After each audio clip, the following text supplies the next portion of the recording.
الحمد لله وكفى وسلام على عباده الذين اصطفى أما بعد فقد قال النبي صلى الله عليه وسلم من تزوج امرأة لعزها لم يزد الله إلا ذلا ومن تزوجها لمالها لم يزد الله إلا فقرا وقال علیہ الصلاۃ والسلام بیٹے کا جنم ہو تو یہ کہتے ہیں فخر سے کہ بیٹے کا جنم ہو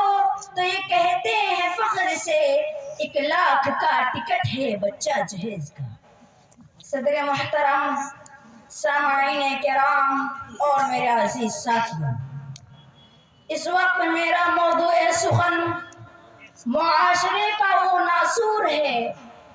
جس نے زندگی کی بنیادوں کو ہلا کر رکھ دیا ہے، سینکڑوں ہزاروں گھروں کو تباہ و برباد کر دیا ہے، کتنے ہی جذبات کو مسل کر رکھ دیا ہے۔ یہ وہ بیماری ہے جسے آپ حضرات جہیز کے نام سے یاد کرتے ہیں۔ میں نے خطبہ کے بعد ایک حدیث شریف پڑھی ہے جس میں حضرت محمد مصطفیٰ صلی اللہ علیہ وسلم کا پاک ارشاد ہے کہ جو شخص عزت حاصل کرنے کے لیے شادی کرے گا رب ذوالجلال ایسے شخص کو ذلت کے سوا کچھ نہ دے گا،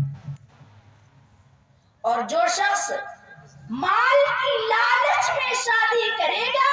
ایسے شخص کو فقر و فاقہ اور تنگ دستی کے سوا کچھ نصیب نہ ہوگا۔ اسلام کے پاسبانوں، آج ہندوستان میں خاص کر ہمارے معاشرے میں جہیز ایک ایسا ناسور بن گیا ہے جو ایٹمی ہتھیار سے زیادہ خطرناک اور مہلک ثابت ہوتا جا رہا ہے۔ اس منحوس جہیز کی بنیاد پر ہندوستانی معاشرے میں روزمرہ اخبارات کی رونقیں زار بن کر یہ سرخیاں چھپتی ہیں کہ فلاں شوہر نے اپنے سسرال والے سے بلٹ نہ ملنے پر اپنی نئی نویلی دلہن کو جلا دیا، فلاں شخص نے مزید جہیز کا مطالبہ پورا نہ ہونے پر اپنی بیوی کو موت کے گھاٹ اتار دیا۔ عجب ماجرا ہے حضرات دیکھیے، عجب ماجرا ہے حضرات دیکھیے، داماد مانگتا ہے خیرات دیکھیے۔ محترم حضرات، آج بھی ان معصوم عورتوں پر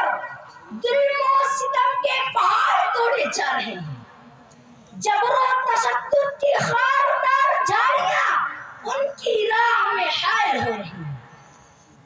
آج بھی ان عورتوں کے ارمانوں کا خون کیا جا رہا ہے۔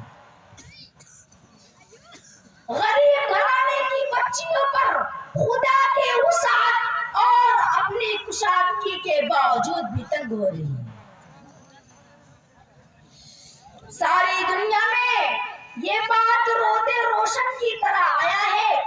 جب کسی گھر میں لڑکی اپنی جوانی کی دہلیز پر قدم رکھتی ہے تو اس وقت سے والدین کی نیندیں حرام ہو جاتی ہیں۔ زندگی کا ہر لمحہ سانپ بن کر ڈسنے لگتا ہے۔ ایک طرف سے لڑکی کی اٹھتی ہوئی جوانی ہوتی ہے تو دوسری طرف سے جنسی بھیڑیوں کی اٹھتی ہوئی نگاہیں ہوتی ہے تو تیسری طرف سے پڑوسیوں کی چیمی گوئیاں ہوتی ہیں۔ والدین جب اس گلاب کے پھول کو سجانے کے لیے کسی گلدان کی تلاش کرتی ہے تو جہیز ان کے مطالبات کے ارادے کو وہیں مسمار کر دیتا ہے۔ آج ہم یہ کہتے ہیں کہ ہمارا بیٹا ڈاکٹر ہے، ہمارا بیٹا انجینئر ہے، ہمارا بیٹا پائلٹ ہے، ہمارا بیٹا ٹیلی فون آپریٹر ہے، ہمارا بیٹا گریجویٹ ہے، ہمارا بیٹا سعودی رہتا ہے، اس لیے ہم کو جہیز میں جہاز چاہیے۔ ارے اولاد پیدا کر کے جہیز کی تمنا کرنے والے لوگوں کان کھول کر سن لو، اگر تمہارا بیٹا ڈاکٹر ہے تو حضرت علی امیر المؤمنین تھے، اور اگر تمہارا بیٹا انجینئر ہے تو حضرت علی خلیفہ رسول اللہ تھے، اور اگر تمہارا بیٹا کرکٹ ہے تو حضرت علی اسد اللہ جبار تھے، اور اگر تمہارا بیٹا پیکر سیاست ہے تو حضرت علی پیکر ولایت تھے۔